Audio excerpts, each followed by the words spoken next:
El 24 de marzo de 1976, tras casi 2 años de gobierno de María Estela Martínez de Perón, marcados por una aguda crisis económica y una violencia política creciente, las Fuerzas Armadas argentinas toman el control del país. Comunicado número 1 de la Junta de Comandantes Generales. Se comunica a la población que a partir de la fecha el país se encuentra bajo el control operacional de la Junta de Comandantes Generales de las Fuerzas Armadas. Se recomienda a todos los habitantes el estricto acatamiento a las disposiciones y directivas que emanen de su autoridad militar, de seguridad o de policía, así como extremar el cuidado en evitar acciones y actitudes individuales o de grupo que puedan exigir la intervención drástica del personal en operaciones. Firmado Jorge Rafael Videla, Teniente General, Comandante General del Ejército. El proceso de reorganización nacional, nombre con el que se presenta la nueva dictadura, pretende poner un corte definitivo a la dinámica política y social iniciada en 1945 con la llegada del peronismo.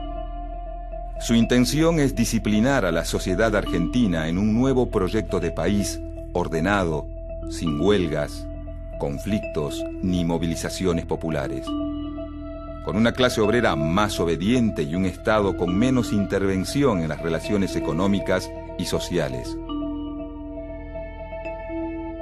El proyecto de los militares cuenta con el apoyo de muchos civiles, grupos financieros, grandes empresarios, terratenientes y gran parte de la jerarquía de la Iglesia Católica avalan las políticas de la dictadura y justifican todas las acciones necesarias para llevarlas a cabo. La estrategia política de la Junta Militar tiene un eje central: la eliminación sistemática de toda actividad política, social y cultural que el gobierno considere subversiva. A partir de marzo de 1976, la definición de subversivo no es aplicada solamente a las organizaciones armadas revolucionarias y a la militancia de izquierda. También se extiende a obreros, sindicalistas, artistas, estudiantes e intelectuales que se muestren en desacuerdo con las políticas del nuevo régimen. A ojos del gobierno militar, también son subversivos la literatura latinoamericana, el rock y la matemática moderna.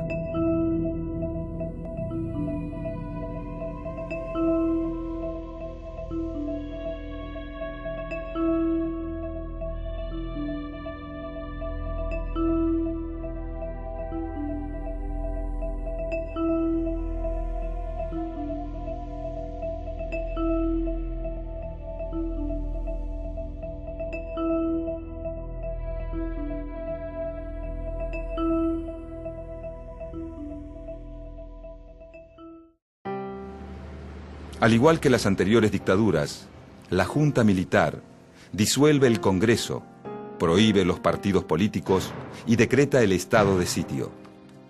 Las políticas de represión estatal, iniciadas durante el gobierno de Isabel Perón con la AAA y el operativo Independencia, son ampliadas y ejecutadas con un nivel de violencia y organización mucho mayor. Detenciones masivas, secuestros y asesinatos en la vía pública se convierten en una escena cotidiana.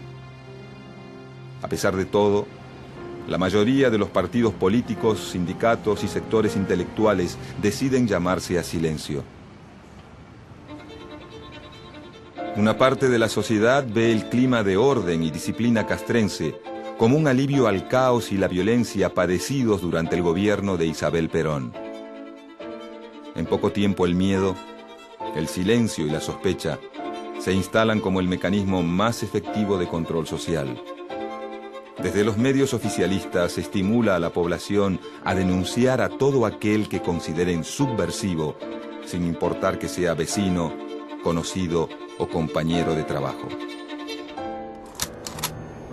Para 1976, tanto Argentina como Chile, Uruguay, Paraguay y Bolivia se encuentran bajo el gobierno de dictaduras militares. Desde comienzos de la década de los 60, representantes de las Fuerzas Armadas de esos países asisten a la Escuela de las Américas, organismo creado por el gobierno de los Estados Unidos con el fin de entrenar a los ejércitos latinoamericanos en la lucha contra el comunismo. Los militares argentinos también reciben entrenamiento del ejército francés, que desde los años 60 se dedica a enseñar sus métodos represivos ensayados durante la Guerra de Argelia. Estos métodos, que incluyen la creación de centros clandestinos de detención y el uso del secuestro y la tortura como técnica para conseguir información, son puestos en práctica por primera vez en Argentina en 1975 durante el Operativo Independencia, una operación militar destinada a arrasar los campamentos guerrilleros que el ERP había instalado en la provincia de Tucumán. A partir del golpe, estas metodologías comienzan a aplicarse de una forma masiva y sistemática.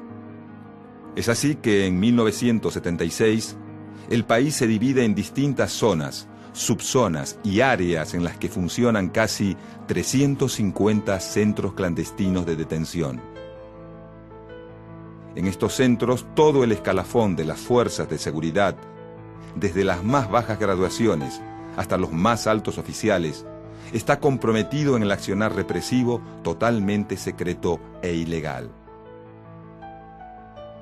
El método más habitual es el de la desaparición forzada de personas, que consiste en secuestrar a los presuntos subversivos, ya sea en sus hogares, lugares de trabajo o en plena vía pública, para llevarlos raudamente a cualquiera de los centros de detención, que generalmente funcionan dentro de reparticiones militares o policiales, como la Escuela de Mecánica de la Armada y Campo de Mayo, o en lugares especialmente acondicionados como La Perla, El Atlético y Mansión Seré.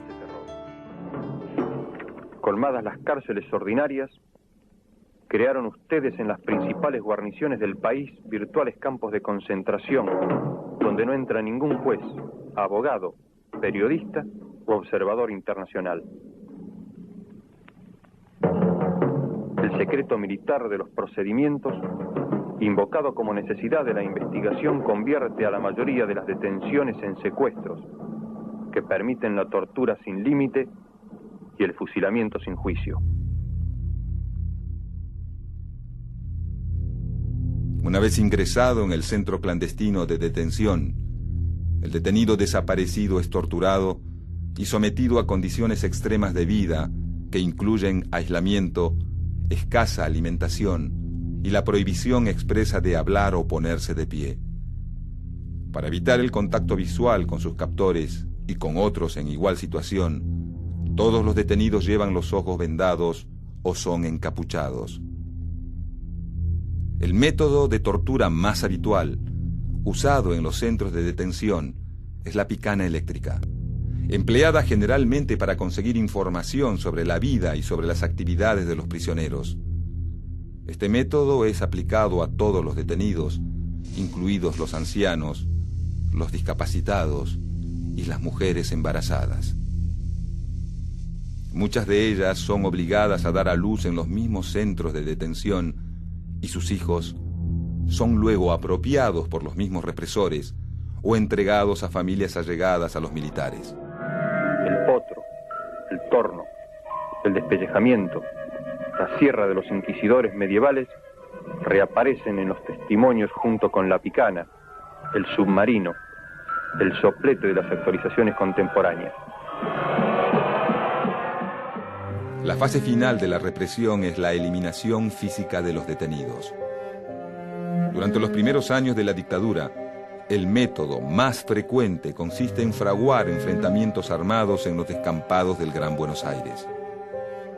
Pero con el pasar de los meses y el aumento en el número de detenidos, se da paso al método de traslado para referirse a la ejecución de prisioneros.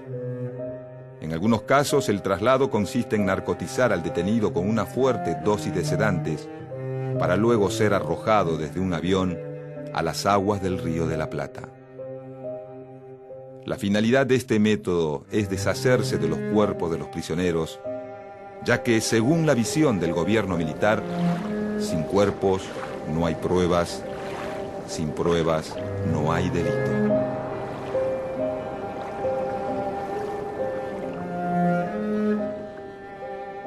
Pero mientras sea desaparecido no puede tener ningún tratamiento especial. Es una incógnita, es un desaparecido.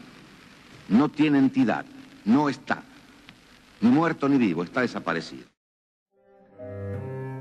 Durante los 3 primeros años de dictadura, el método de desaparición forzada de personas no solo es aplicado a guerrilleros y militantes de izquierda, también es utilizado para eliminar a todos aquellos que se opongan a los planes de gobierno militar.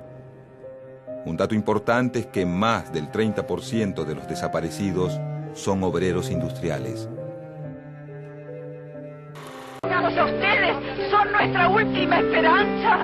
Por favor, ayúdennos, por favor.